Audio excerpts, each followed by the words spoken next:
I've actually kind of realized over the last couple of years how much I do value having some sort of female that's a part of like my support team. Yeah, I really feel like sometimes we forget that we are humans and we have a normal life, a part of the triathlon, but not from us. I think we forget for the people we see. As much as social media is sometimes a bad thing, like it also can be such a useful tool to be so open and honest about these conversations, which I think sometimes we don't do enough.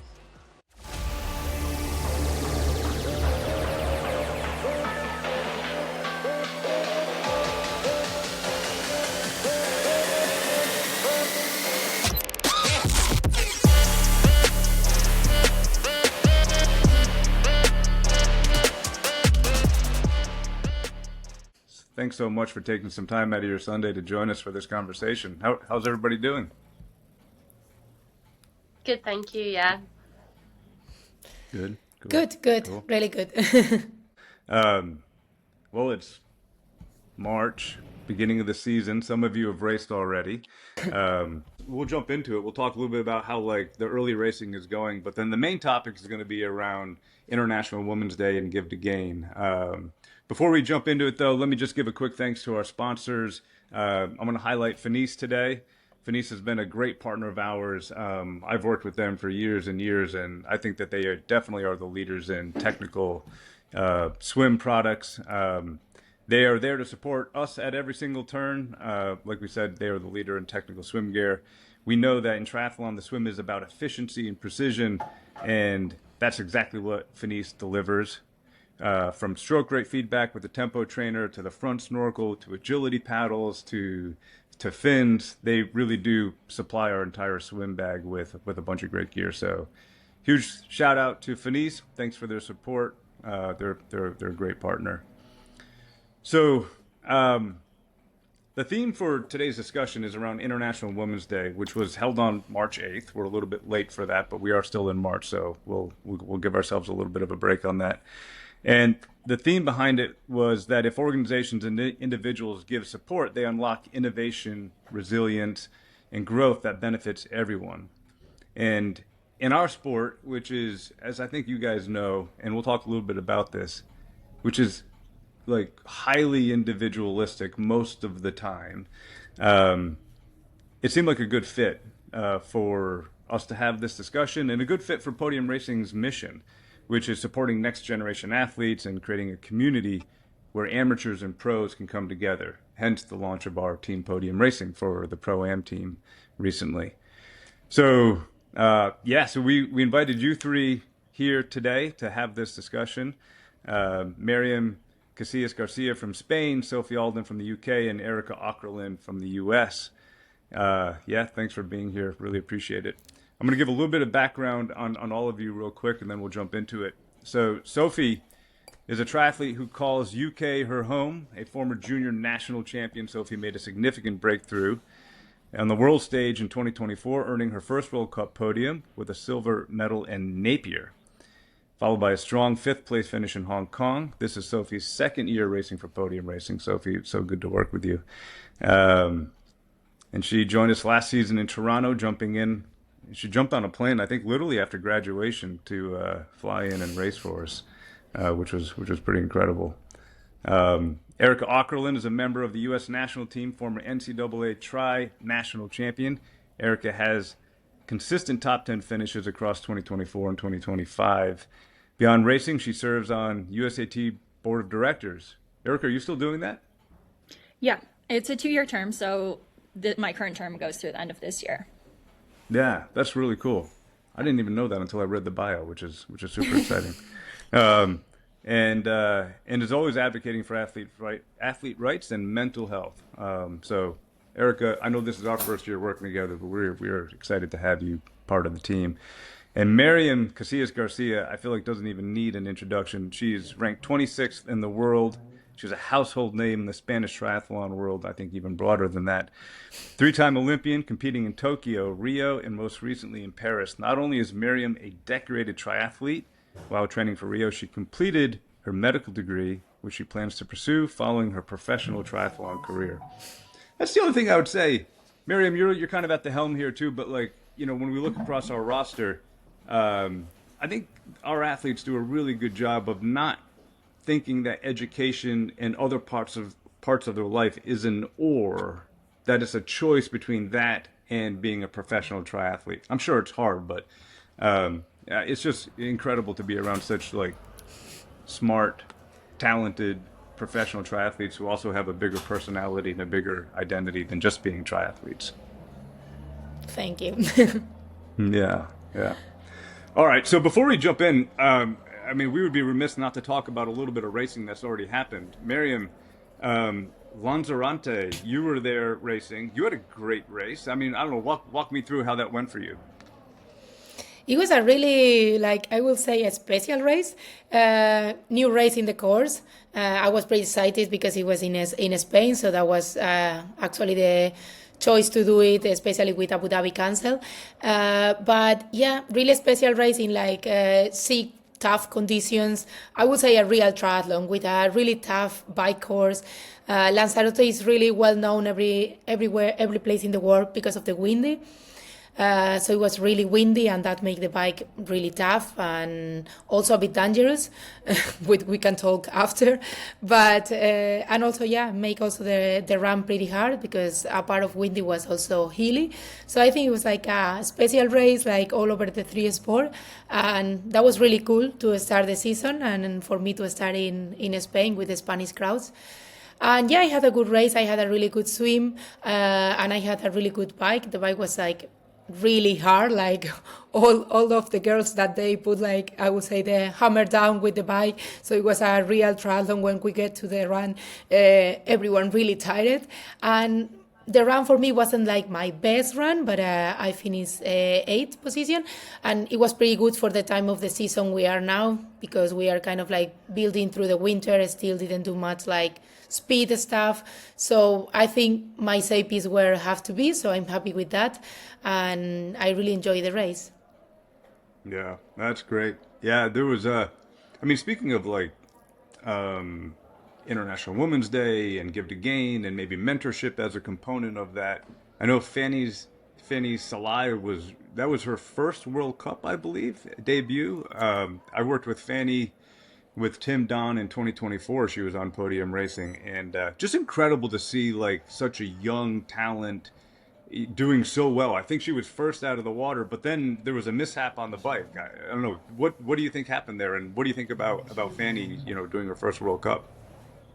Well, I think she was amazing. She was not afraid to do it, first of all, which is really cool because she pushed the swim since the beginning, which she knows she's a good swimmer, but it's not easy to do in your first World Cup. No? When you go like for the first time, you maybe feel a bit of an affair to go there. But yes, she did it. She did super well. And on the bike, there was like, I would say this race was a race to mix kind of like people, really experienced women, and also really new ones, as we are starting of a new Olympic cycle this year. So that was like make the race really interesting dynamics. And people like Georgia Taylor-Brown, Sophie Cowell, now Sophie Evans for racing, they were pushing the bike pretty hard. As they were really experienced, they were pushing the bike mostly tactically. As I say, it was really windy, and of course, Georgia was trying to do the best with that and to like get to the run with the least people as possible. And yeah, one of the things was at the end there was like, as I say, the wind not only make the race harder, but also a bit dangerous because there was crosswinds most of the race, and unfortunately, like we have many cones during the race, which like are not placed in the same place all the time, which is difficult for us. And actually the crash that happened to Fanny Salai and Selina Klump, a German, also young girl, they were both behind me, and actually I knew like all of us were really close to the cone, but because of the wind, that was like the best way to go. And yeah, like they just like hit the cones and like went pretty hard to the ground.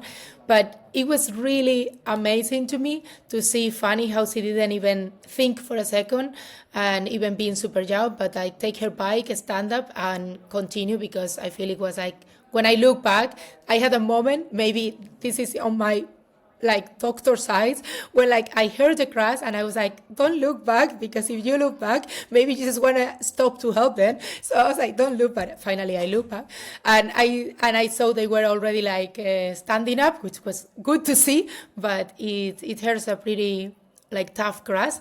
So it was really amazing to me that they see just stand up and fight until the end, and at the end she finished 9 and ran pretty well. So that's like, I think, the inspiration we get through all of us. Like we race together, we are racing each other, but we could see how everyone can bring like some identity, some personality to the races that inspire each other. Because next time I crash, I will think about her and I will take my bike and continue. And it's something that maybe inspired me that day. Yeah, it was incredible. I mean, I was watching it on Triathlon Live, and it looked like everybody was kind of moving to the right. I didn't know it was because of the wind, but it makes sense that everybody was kind of crowding to the right. Um, why there were such small cones on the course is, I think, a question and a discussion for maybe a later time. I think somebody on Pro Tri News was calling this out as well. Like if you're going to put cones on the course, make them massive and huge, right? Not like small cones that are difficult to see. Yeah, I think they were difficult to see, and they were also because of the strong winds. They were moving a bit, so they were not in every lap. They were not placed in the same position, which I think that's what's making it dangerous. And yeah, we always complain about cones. I think they're being in triathlon many crashes because of that, and I think we have to look into cycling races maybe, because in, I don't know, criterium cycling races, there's never that kind of cone. So maybe something we should look too, but yeah, that's more for the organizers, but we definitely just like say a few times so he's getting into them. Yeah, no, that's great. Yeah, and it was impressive. I mean, she did get back on her bike, and then she ran with a vengeance. I'll tell you really quickly, and then Erika, I want to move on to your race in China. Yeah, like I said, I had the chance to work with Fanny. She's great. Her dad is amazing, super supportive. I was actually initially against Fanny racing on Podium Racing. And it wasn't because I don't believe in Fanny or anything, right? Like, she's an amazing athlete. I think at the time she was 16 or 17 racing for us. And I was really concerned about the pressure of racing at such a young age in Super Tri format, where like the demands are maybe at the highest in terms of the types of athletes who are showing up, but also just the course requirements and such. And yeah, I think I'm happy to be wrong on that, frankly. Like she like always was really resilient as an athlete. Always like took a very open like growth mindset in terms of, you know, racing at Super Tri. And I think part of it was also she was surrounded by great athletes who really supported her. So yeah, she's an amazing individual. Wishing her the best, obviously. Erika, you With raced. that too, I'm just gonna jump in, like Miriam saying, you know, it's shocking how someone who's new can just get up and get going. But like the longer I've been in this sport, every single girl on our start lines is so tough. And like there's just moment after moment where I'm like, oh my gosh, like the toughness factor is just like through the roof in this sport, I think. It's a good observation. You know, I do a lot of interviewing, like completely outside of triathlon and the wearable space, and I'll shed a bias, which is like if I had athletes like yourselves at the table and everything else is like relatively the same from a CV perspective, I'm always going to bias towards like your experiences, because I think like the grit, the tenacity, you know, you guys, you know, you don't ride the highs too highs and the lows too low, right? Like you have to sort of like manage as a professional athlete how to like kind of like ride the middle a little bit. Doesn't mean you don't get the dopamine hits when things go really well, but like those celebrations are short lived, and then you move right back into like, you know, being, you know, doing what you need to do to show up to the next start line. So I think yeah, there's a real like, I don't know if it's like character building, character selection, or a combination of both that like, you know, represents who you guys are when you show up. So Erika, you raced in China. You were having a great race from what I remember. And then like what happened? So you ended up with, I think you were disqualified. Is that right? Tell me what happened. Smartest girl on the course. Yeah, I actually was pretty happy with my race. Was like relatively close to the front, and I thought it was a fairly strong swim field. So how quickly I was able to kind of like get to the front on the bike and be kind of putting in efforts to see if we could get a smaller front group. I was quite happy with that, and I think I watched the Lanzarote race. It looked so hard, and this was a very different Sprint World Cup where it was flat, fairly calm, and just like really, really fast. People were training in the days before and saying like, yeah, running on this road almost feels faster than running on a track. So I knew it would be a fast race, which maybe isn't totally my strong suit, especially for the start of the year. So I was like honestly really happy with how it had gone. The travel together was probably the longest travel I've ever had, and I've done a lot of traveling. I had a 2-hour flight, 2-hour layover, 16-hour flight, 7-hour layover to a 2-hour flight. I don't think I've done longer travel that didn't have like a hotel in the middle of it. So that was a lot, and I was just happy that like it kind of all was going smoothly. So I finished the race. I felt good about it. I was like hanging out in the athlete lounge, talking to people. And about an hour after, I found out that my number had been on the penalty board, and I hadn't seen that. So I ended up with a disqualification. So check the penalty board, folks. Erika, from a points perspective, what does that mean? I mean, you were disqualified, so it doesn't count against you, but you just don't earn points for the race, obviously. Is that right? Yeah. Correct. Which in my current circumstance is kind of hard because I actually don't have a full slate of points right now because I raced very early last year. We had races back in February that were part of my 6 scores from last season. So I'm like a little more touch and go for like making sure I can get into races right now. So the points would have been helpful, but move on.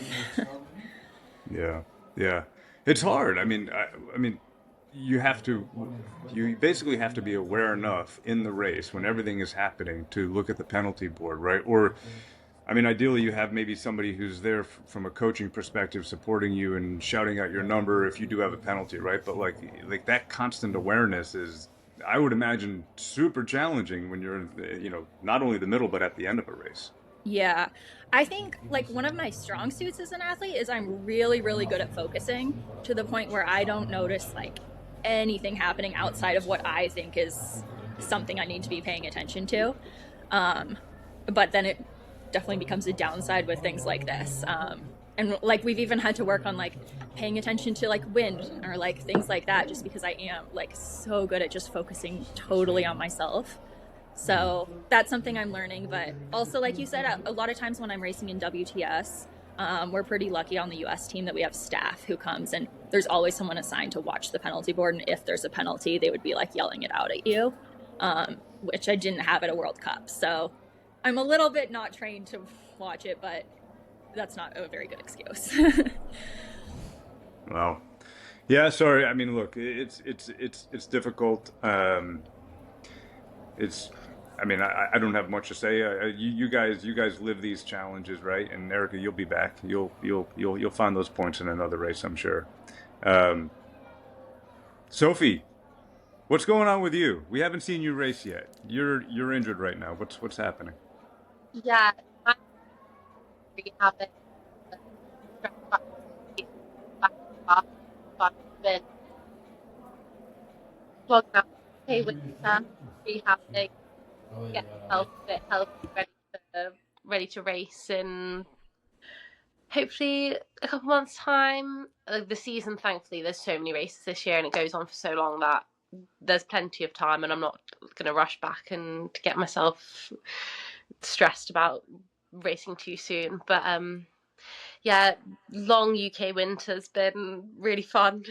But yeah, swimming and cycling still, and just slowly on my return to run now. So yeah, excited for the build up again, which is good. So we had some audio issues initially. I don't know if we caught you. What's the issue? You have a stress fracture in your heel, is that right? Yeah, I got a stress fracture in my heel back in Gotcha. So yeah. Yeah.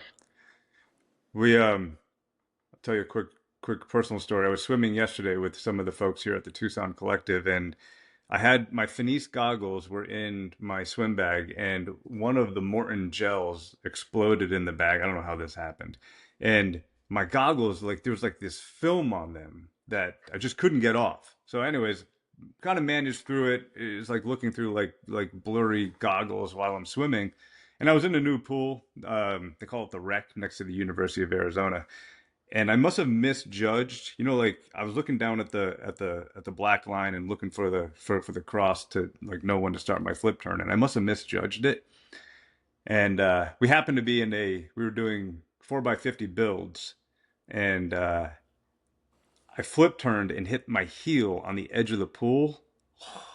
It was so painful. The reason why I almost bailed on this podcast today was because I spent most of yesterday in an ER setting getting X-rays to see if I broke my heel. So I don't know, Sophie, not to put myself in your category, but now I feel like I'm kind of, I can empathize a bit more.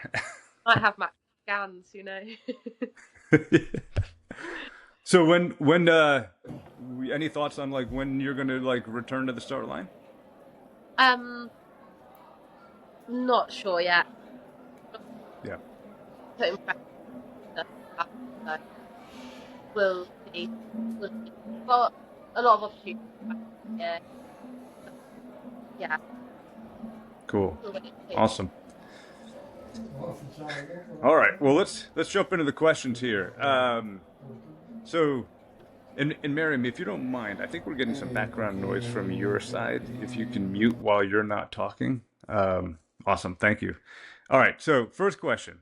In a sport as individual as triathlon is, by the way, we're trying to break that down a little bit, right? Like Podium Racing is really trying to like show up as a team. At some point in World Triathlon, we'd like to even race as a team. We'll save that for another podcast. But the question is, how do you guys practically live out this give to gain philosophy with your female competitors on the circuit? It looks pretty intense out there when you guys are competing. I think you guys are ferocious competitors, in like a human way, of course. But what does it look like behind the scenes, right? Like I've seen a little bit of this with Super Tri and like being able to like hang out with the team days before a race. But like from your perspective, Erika, I'll start with you. Like you're a competitor on the course, but what's the relationship with your female athletes and other athletes look like off the race course?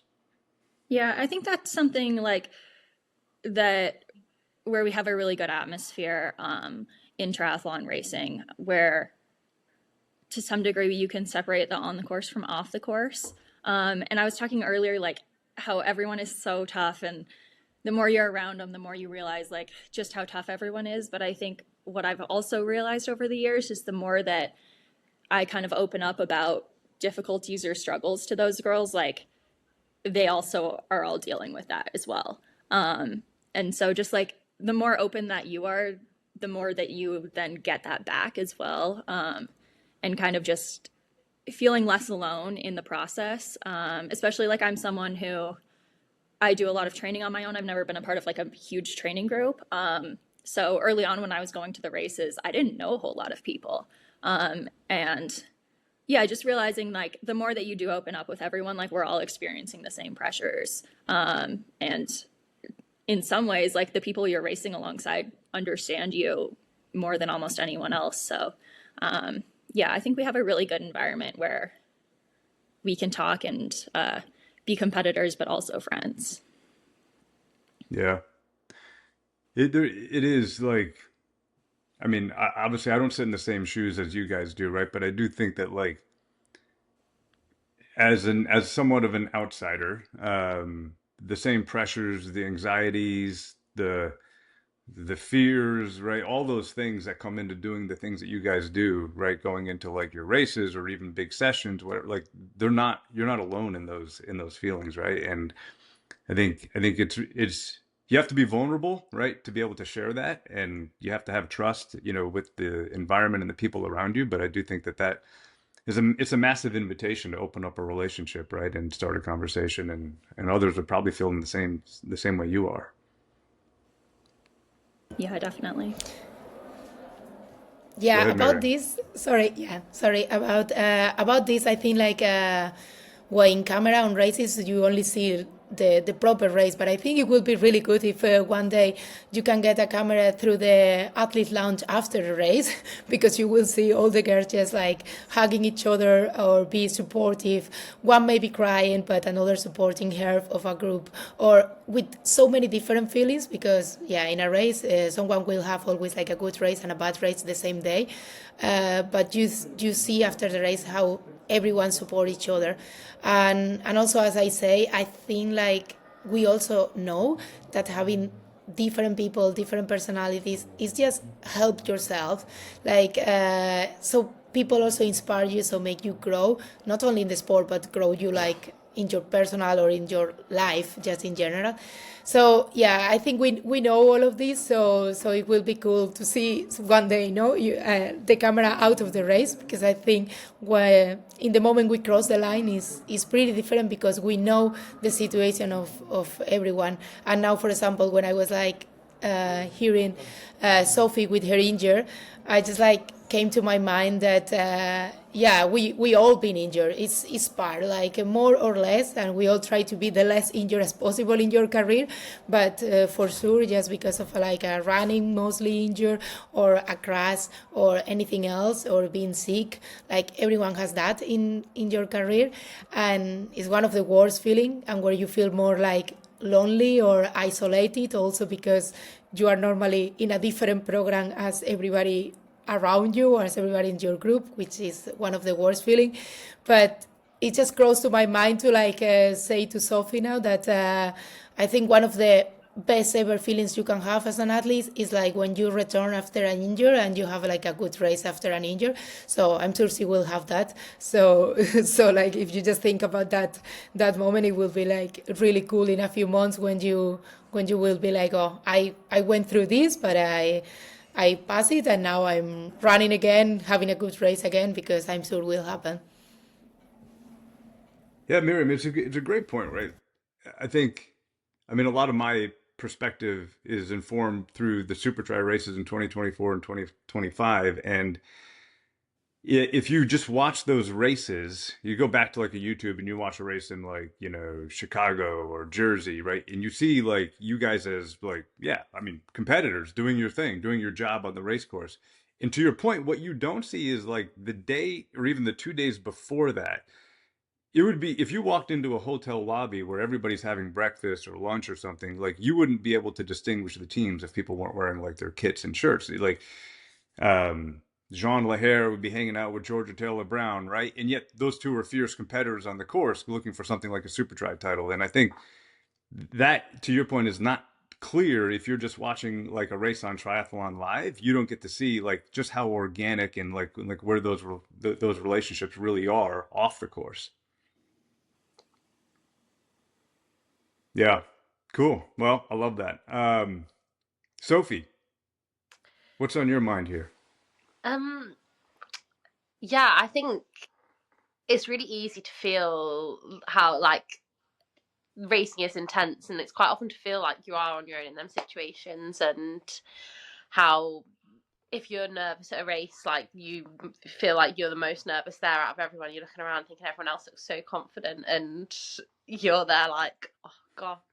But I think one of the things I took away from racing last year, I had my first World Series in Way High, and the British girls group, Beth Potter was there with me, and obviously she's incredible, was absolutely flying all of last year. Like I was around her thinking she must be going into this race thinking, yeah, I can win this, or I like she had obviously the potential to do incredibly well. But before she raced me, she's like, oh, I'm really nervous. And I was thinking, if you're nervous, like I was like, it kind of made me feel better in a way, because I was like, okay, everyone's nervous. I thought that's fine. I was like, if she's nervous and going into this like as like I was thinking she should be so confident. Um, it just made me like it just like normalized it. I was like, okay. I was like, it's fine. Let's just go enjoy this then. So it's nice to like you say, just talking about it and talking to other girls on the circuit. It just makes it, I don't know, less scary place. And I think I'm also really lucky. Eric, you say you train on your own a lot, but I'm based in Loughborough, and the girls group here has grown, and we've got such a diverse group now. Like I think we've started getting like other nationalities coming across to be students in Loughborough. We've got people that race all the way from just like the British level all the way up to World Series, and just having that like really diverse girls group, and there's always people around, and everyone here is so like supportive and nice that like I feel very fortunate to have a group like this around me, and we can always Yeah. talk about be able to talk about things and chat about sport, life, everything in between is lovely. Sophie, you're probably similar to me too, where like when I started racing, we had such an amazing and deep like US women's team. And when I kind of came onto the WTS circuit, I was definitely like the newbie there. And it's like when you kind of are lucky to be around and almost just like forced into this group where people are so good and so talented and like have shown such great consistency, like you just get to be the person like soaking up all of their kind of knowledge and stuff. And like travel would go wrong or we'd be stuck at the airport for 5 hours and I'm like, well, if Taylor Nibb's here stuck for 5 hours or Katie Ferris is here stuck for 5 hours, like they're gonna deal with it, I can deal with it too. Like it happens to everyone and stuff. Yeah, for sure. I think as well when you first go into them like situations, you can feel a bit of like an imposter. Like you feel a bit scared or like, oh, like I think it took me definitely a few years to think like, oh, I deserve to be around this group, or I don't know. I feel like you see other people through like rose tinted glasses, like because they're like you've seen them race for so many years, and but you like haven't necessarily like interacted with them properly. So like once you actually get the opportunity just to sit down and like have them experiences with these girls, like it really just like they're incredible. But also it just makes you feel like they're just normal women who just love the sport, like have so much knowledge, and yeah, Yeah, for it's sure. cool. This is a bit of a tangent, but like this discussion we're having on like just recognizing that people are human, right? And like they have the same anxieties and the pressures that you do. I remember I raced Division 1 cross country and track, and this is probably true for like bike racing as well. In my experience, that like sometimes like you'd be in the middle of a race. Here's the example I'll lay out, and I'm curious if you guys feel the same way. Um, and when there's no discussion happening, you're in the middle of the competition. It's almost like people have this armor on, right? Like because you have this perspective, like, oh, I'm tired, I'm fatigued, and you have all the demons in your head for like why maybe this isn't going to be the right race for you. Maybe like you're a little bit overcooked coming into it, whatever, right? Like whatever's going through your head. But everybody else looks so put together, right? Like oh, they're dialing their race, they're executing their plan. This is like all happening in real time in your head, right? And then like something happens where like if you talk to them, if there's like even just a brief exchange, it doesn't matter what it is, all of a sudden like you realize that they're human too. And for me that was always like the most comforting thing, right? Is just recognizing that like they're suffering as much as I am. They're probably having the same anxiety, the same like thought processes that I'm going through, right? It all of a sudden just made this competition which felt foreign and inhuman. It made it feel human and actually gave me like a boost of confidence. I don't know if that makes sense. Like, do you guys feel that way as well? Or like, I don't know if you even recognize that. Yeah, I really feel like sometimes we forget that we are humans and we have a normal life, a part of the triathlon, but not from us. I think we forget for the people we see. So we see the other girls and we don't see that part of them. No, we see, oh, they are winning and that's it. And you don't see, oh, they are also human as everybody else and they have their own life, a part of triathlon, which, yeah, at the end is, I think, really important also. I think it's really important to keep your identity on that. But I think we can see from us, but we don't see in others. And that's what can keep you a bit of impostor, like, yeah, what I'm doing here, no, when you arrive, but probably most of us are like in the same category there, you know? Mm. Yeah, I love that. Miriam, let's stay with you for a moment. So when you like look back on your career or how you got into the sport of triathlon, was there or is there like a particular female or woman in your life who was like instrumental in helping shape kind of the opportunities that you're chasing today? I would say that was one of the difficult thing of like growing my career. Like I remember when I was like pretty young, like 12, 13 years old, I started in the triathlon club from my hometown, and we have such as like a strong and like bigger team in the women's side than in the men's side, in the well, in the girls, and that was like what I enjoy. I mean, at that moment for me, triathlon for sure was not, well, it was never crossed my mind that that was gonna be one day my job, but it was just like a hobby after school that we go to the pool or we went to do transitions or whatever to do some sport. But I remember we have like such a great group of girls, and when I had like 16 years old, yeah, 15, 16, they all stopped. So I look at myself and it was like only me with a bunch of like boys, because the boys all continue doing triathlon, but all the girls of my hometown, they all stop.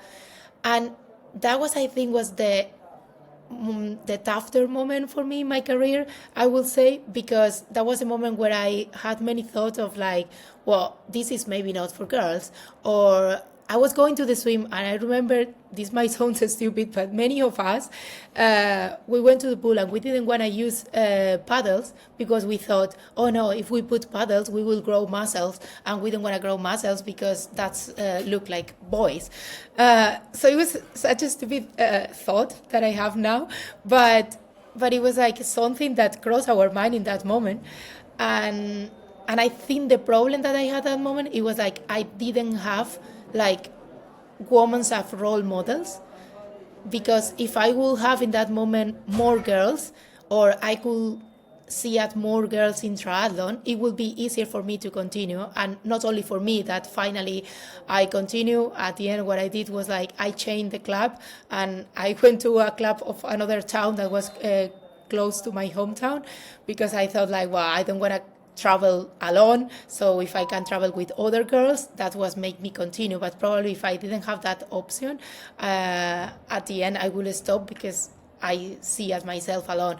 And I think if some of my mates could have these role models of women, they will probably continue. And I think that was the issue. And in the Spanish triathlon, we all know like Javi Gomenoya, Ivan Raña before, but at the beginning, I didn't know any girl. So it was like, oh, is this a sport for women? So that's why I always put now like a lot of like emphasis in like try to help young girls, because I think, yeah, having like girls to see from there, it will make them continue, especially at that age, which I think is the most difficult age, when you have like 15, 16 years old. And yeah, as I say, sometimes when you are like at least I feel in Spain, I don't know if in other countries, but at least in Spain, I think at that age, you go to the school, and if you are like the girl that is doing sport, you are the weird one. And if you are the guy doing sport, you are the cool one. And I think we should change that in ourselves. Yeah, incredible. Yeah, I mean, just being able to look around you and see people like you doing stuff that you're doing, right, in and of itself is powerful. How are you? I mean, how does that like inform how you operate today, Miriam? Do you mentor people formally, or do you find opportunities to talk to, young girls who are going into the sport, maybe not even just triathlon, but sport in general? Yeah, I think like every time I get the opportunity to like go back to my old club or to other clubs to talk with children, I do it, or to even to schools. I think just the way like is me talking and not always like an athlete, male athlete. I think that's just help. And I think also trying in Instagram and in every place to look like our bodies and everything. It's just like, it could be cool to be a girl that also do a sport. It doesn't have to be only for men.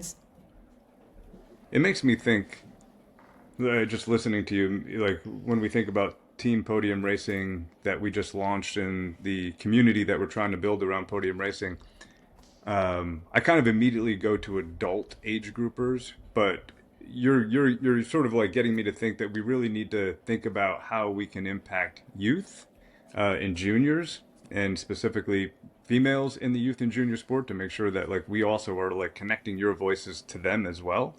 Yeah, we should figure that out, because I think it's important. I will say one of the things why I was really excited to join Podium Racing was like because I feel like you guys as a community or you are building it, and you gave me that opportunity that we can talk and we can show all of this. So maybe it's more difficult for me, no, for myself to build all of this, but you are supporting us on that, which and also like helping us and like teaching us how to do it. So I think that's why really excited me. No, that's cool. That's yeah, it's better than podiums, frankly. I mean, I think you guys want podiums and points too, right? But I think this is where the real magic is, frankly. Erica, what do you have to say about this? Like same question to you. Like, was there when you think back, like, or maybe still, is there somebody in your life who like would be like influential in sort of like getting you through your process into where you are today? So I've actually kind of realized over the last couple of years how much I do value having some sort of female that's a part of like my support team. And right now I have a sports psychologist who's a female, and the physical therapist that I work with is a female. And like, it's actually been something that over the last handful of years, I've specifically like made sure that I keep someone who's close and who I see frequently that is female, because I do really value just that relationship and the like slight difference of opinion or relationship that you kind of get from that. But listening to Miriam talk, I had almost kind of forgotten about this, but growing up, like I had a fair bit of girls with like swim team or run team stuff. But I also did mountain bike club, and that was kind of my introduction to cycling. And at first I loved it, and there were other girls there too. But as we got older, the girls also all left, and like it was high school, and I kind of wanted to do this, but it was just guys and me. And I remember like a lot of times growing up, I tried to be a tomboy. Like I'm not a tomboy, but I think I tried to be a tomboy because I thought, well, that's how you can be an athlete. And I wanted to be an athlete so bad that I was like, well, I have to fit in with the boys to do that, right? And I think that's like still an ever evolving process of like, you can be a girl and you can be into sport and be good at sport. And like, that's not two separate things. And so I just hope that like that continues to grow. And I think it is growing. But I'm not young right now to, to really be in their shoes and say for certain that it's different, but I hope it is. And I hope that we can like continue to change that so that you can kind of have all those different sides of yourself. Yeah. Is there are there avenues through USAT and your role on the board, for example, to help push on some of this? I hope so. I think it's all just making opportunity and visibility. Because I think the more that people just like can see others who are doing it, then they feel welcome and like, oh yeah, I can be a girl and I can be in sport as well. Yeah. Yeah. Sophie, Yeah, how about you? it was definitely a universal experience. Like when you hit like 16, like all the girls from swim club that I was in literally disappear, and then you think, oh, like, do I want to keep doing this? Like all like I think growing up, some of my best friends, like the amount of time I spent swimming, like, and the weekends you go away for galas and stuff, like my best friends were probably from my swim club. So as soon as they all started stopping, I was like, oh, like it kind of you kind of have to just like find the love for it in a different way. Like you love the sport, but you're there for the social as well. So like when that social side gets taken away, you kind of have to just like reassess. Like, okay, am I doing this because I do really enjoy the sport, or so getting through that's quite difficult.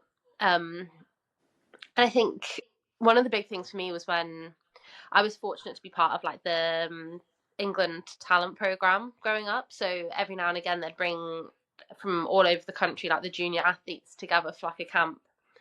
And I remember one camp I went on, and there was some like senior British athletes, and I sat down at dinner one night, and Vicky Holland was sat next to me, and I was just about to start Loughborough as well, and she was telling me about how she'd done the same course at me at Loughborough, and then she'd told me about her like ups and downs for like over her time at uni, and she'd been on program, off program, back on, but it also kind of made me feel like I was never the best junior or the fastest or the strongest. So then just like seeing her saying how she got through uni, like she really enjoyed uni and didn't put pressure on herself that young in life as well. So that was a really big like confidence boost for me, thinking, okay, like I'm going to uni, I'm going to enjoy it, I'm going to just get in the squad and then just like see what happens, and no pressure, but just like I think sometimes there is a lot of pressure on young girls to like excel so early, but it's not a necessity, and you can, everyone's on their own timeline, so like having like someone talk you through that, like I think that gave me a lot of confidence just to go away, enjoy what would be as well. So yeah.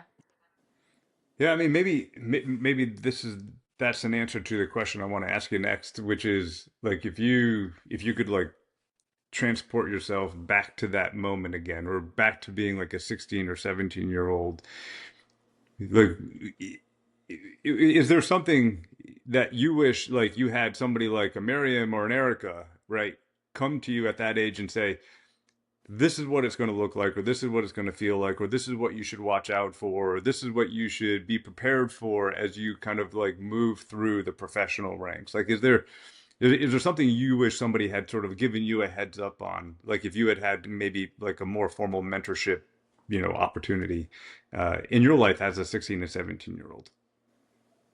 Yeah, I think it would just be that everyone's journey is so different, and that some people are going to be racing at the top of their sport at like early 20s, or they're going to be junior under 23 like medalists at Worlds, but like that's not everyone. That can't be everyone. And like as long as you're enjoying what you're doing and you're still progressing, and there's going to be peaks and troughs, but like there's not a timeline on when you need to be at your best, or you have to hit certain goals by a certain age. So it's like, yeah, just enjoy the process, and as long as you're enjoying it, then you can't go wrong, really. Especially in this sport, you have to enjoy the process, right? I was actually just talking to Greg Mueller about this the other day, saying that like, if you're in another sport, like I'll just, I don't know, maybe European football or American basketball, right? Like maybe this isn't true. I'm saying this from the cheap seats, right? But like if you kind of don't like the process, but you're really good at it, there's still maybe a reason for you to stick with it, because there may be like generational wealth at the end of it, right? Like these are high paying sports at the professional level. And for most triathletes, that's not the case, right? I mean, what's really in it is like, your process, maybe the Olympics, right? But I mean, Miriam, I mean, this is probably another conversation for another podcast, but like, I keep thinking, as somebody who's never gone to the Olympics, to be clear, right? But I keep thinking that like the day after the Olympics looks just like the other like 3+ years before the Olympics, right? Like it's not like you wake up and your life is totally different. At least for most, I would imagine. So if you don't like the process, right? Like then like what else would you be in this sport for? I don't know. Not to be pedantic on that topic, but I would like sort of underscore the process point there. Miriam, how about you? Like you're 16, 17, like is there something that you wish somebody had like talked to you about? Was it like a woman in your life, a female in your life who was like, hey, like keep your eyes on this? It's a difficult question, but yeah, for sure, it's like something that Sophie mentioned as like be confident on yourself, like to create your own path, like don't compare yourself with others. I think that's the best advice I will have, because I think at that age it's really easy to compare yourself all the time. So and I think that was like my most difficulty came from comparing myself with the other girls that went to the school with me and were not athletes, but also to the athletes that were so good at that moment, and maybe I grow slowly to the athlete part. So I think for sure not compare yourself with anybody, and be confident enough to like make your decisions and create your own path. And for sure, I think other advice that I will give to myself at 16, and I will give to everyone, I think, in every like part of life, which is like surround yourself with like good people, create your own team around like that really help you. Like I heard no, like many people say that like you became the 5 people you have around or something like that. I don't know if that is like exactly like that, but I'm pretty sure that the people you have around make your journey and make you enjoy that journey or not. So I think it's really important to create a team around you that is helping you. I love the point on like not comparing yourself all the time to other people. It's so easy to do, especially if you're in a dedicated training environment, right? Like, I mean, you're like your friends and your competition are like shoulder to shoulder to you. I remember attending this pool session. I won't name the group, but the coach is on deck being, and I watched this happen like day after day. We're like, okay, get in the pool. We're gonna swim at an RPE of like 7 for this particular set, right? And what ultimately happens is like the best swimmer swims at a 7, and then everybody else ends up swimming at an 8 or a 9 or a 10 in order to be like at the other person's 7, right? And maybe that's kind of I know that's like a small example of what you're talking about, Miriam, but just having the confidence, right, to like be you, right, and be comfortable with where you're at that moment in time, and surrounding yourself with people who are also like going to support you and where you're at. Yeah, it feels really important. Erika, what do you got on this?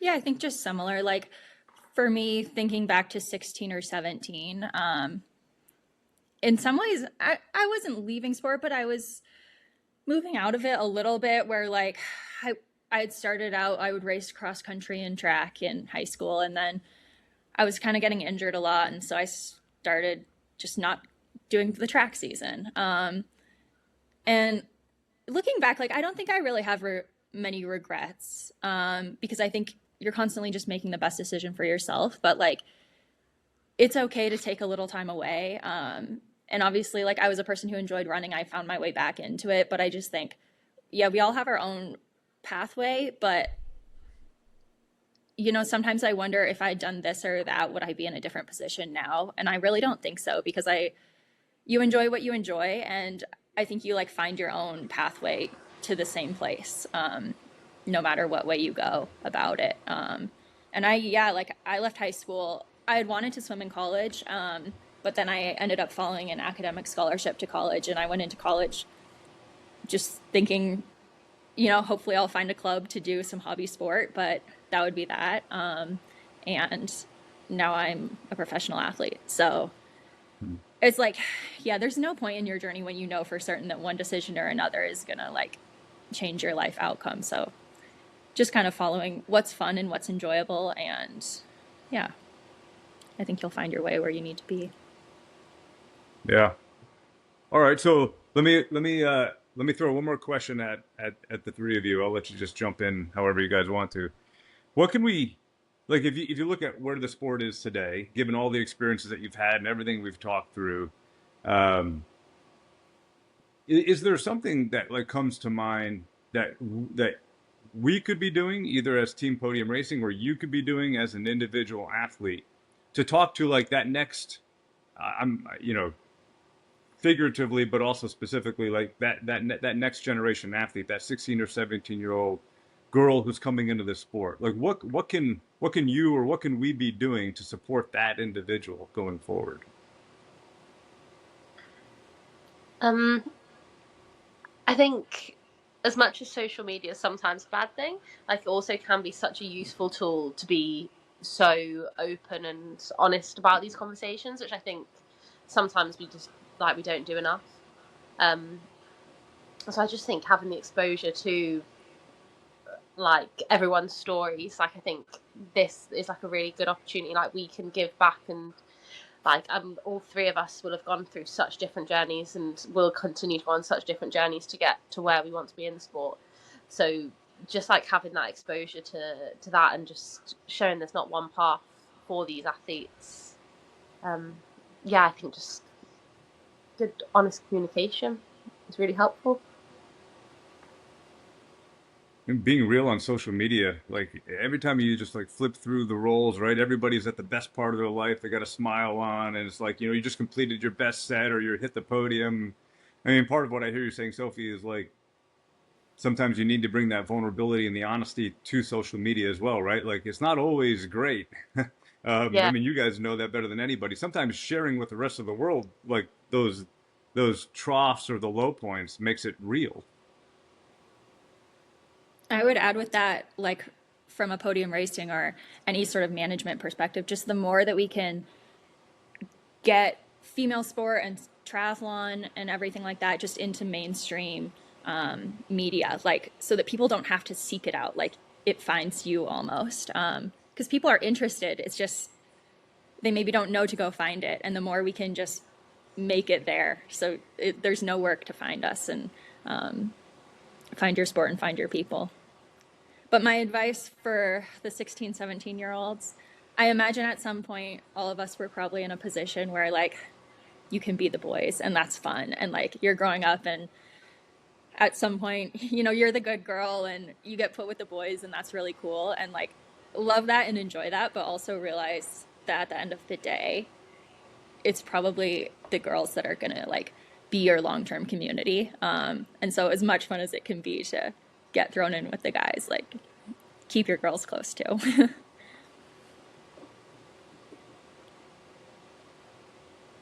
Yeah. Miriam, any closing words? Difficult to do closing words, but yeah, no, I think for me all my career was really important, that maybe this not only go with like female sport, but to have balance in life. I think always to have not only identify yourself as a triathlete and have balance in life, and this come to me also with what I say before about surround yourself with a good team around. I'm not only talking about a professional team, but like be close to your family, your friends, if they are athletes or not, and everyone around. I think that's really important because that's the key to do this for a long term, and long term is the only way to get to successful in our sport. So I think that was really important to me to have balance in all of the parts of my life. Yeah, that's great. Yeah, look, it's not lost on me too that like I'm sitting here as like I don't know, 50-year-old white guy talking to you woman about your experiences, right? And I think mostly I'm just thankful for that, right? Like I appreciate you guys having just an open and honest conversation. And I think like what I hear isn't about like pushing men down. It's about actually elevating your experience, right? And making sure that like as females in the sport, you have the right support and infrastructure and mentors in place that can help, maybe not only you guys. I mean, everybody's still sort of growing, but certainly like the next generation of athletes. And you, I mean, I get to watch you guys through the lens of every other spectator, right? And you guys are you're warriors in your sport, but you're clearly human beings as well, right? Obviously. And I think just bringing that to the table and having this conversation is, yeah, it's a gift. I really appreciate it, and I think everybody will really enjoy kind of like hearing your stories as well. So yeah, I don't know. Let's wrap it here. Thanks. I know it's super busy. We had a team meeting before this, so I've stolen at least 2.5 hours out of your Sunday here, and just probably showing up in Training Peaks at this point. Um, Erika, really appreciate it. Miriam, Sophie, thank you so much for coming on board.